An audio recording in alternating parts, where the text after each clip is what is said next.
Thank you for choosing the Dannmar DB-70 wheel balancer. In this overview video, we will show you the proper way to set up your new balancer. For full detailed instructions, please refer to your owner's manual. Start by opening the parts box and unpacking the wheel mounting cones. These can be placed on the posts on the side of the machine.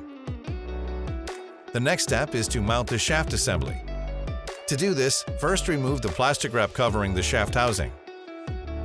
Then remove the shaft assembly from the parts kit and place it on the housing. With the shaft in place, hold the brake pedal down to lock the shaft housing.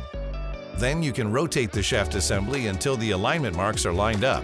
Once aligned, you can use the included hex key to secure the shaft assembly to the shaft housing.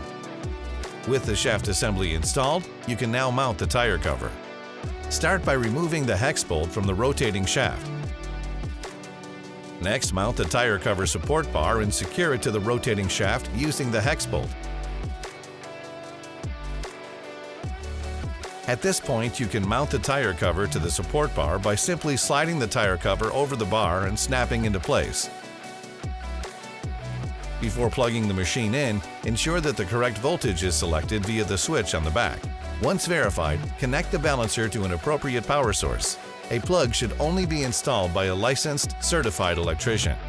Please refer to the manual for details. With the power connected, your balancer is ready to use.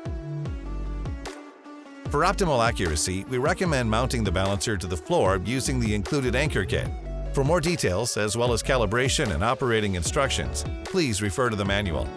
Additional resources, as well as a downloadable manual, are available at www.dannmar.com. Thank you for watching, and be sure to subscribe to the Dannmar YouTube channel for the latest setup, how-to, and new product release videos.